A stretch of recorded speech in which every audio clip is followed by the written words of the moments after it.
Dating online has become more common as the pandemic has limited many face-to-face interactions. That's provided more opportunity for online predators to prey on people. One Iowan learned that the hard way, becoming a victim of a romance scam. She shares her experience in the hopes it'll help you avoid getting catfished.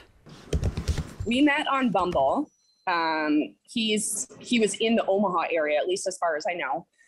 And we matched. And we started talking and he seemed great, right? Angela Sgt had been dating online for 8 years when she met who she believed to be Kels. And he told me that was a nickname, but his actual name was Keenan, at least as far as I know. That's what his license said in his wallet. That's what his social security card said. He told me that he was in his residency near Omaha.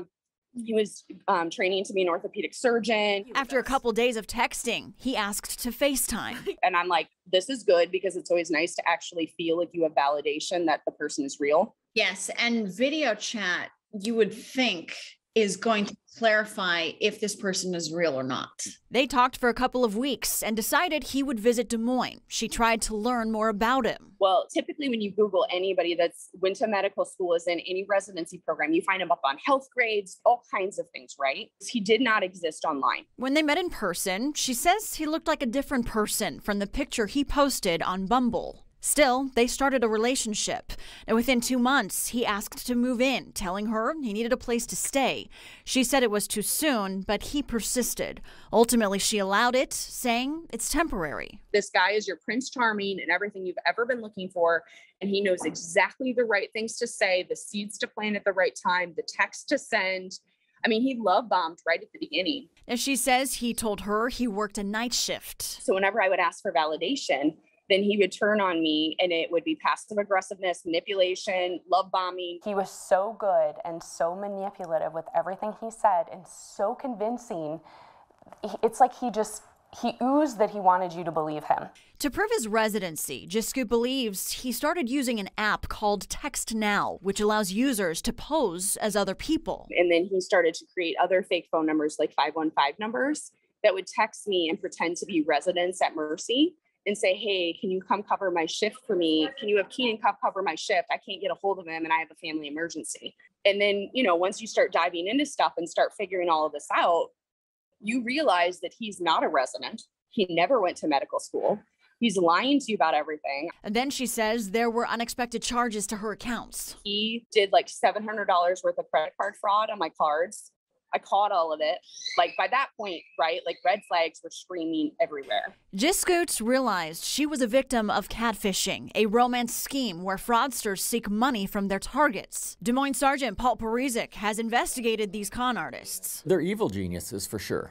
I mean, they're very savvy. They know what they're doing, and unfortunately, they're out there to hurt people, and they know what they're doing. There's a lot of smoke and mirrors when on their end about who they are and where they're at, and navigating through that can be time-consuming, and it can be a challenge for us. And that doesn't give a victim a whole lot of sense of security when we run into those obstacles. Parizek recommends using Google Image Tracker, which will show where else online a picture appears, and that can help put an end to the scheme before it's too late.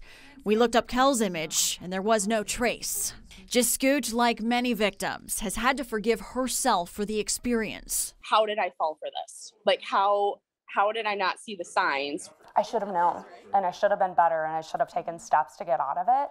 But they are masters at what they do, and the trickery and the deception is so deep that you can't claw your way out of it. Sonia Selmore, Consumer Advocacy Officer for the Iowa Insurance Division, helps people recover from romance scams. Please check in on your friends and family. Have that line of communication open with them.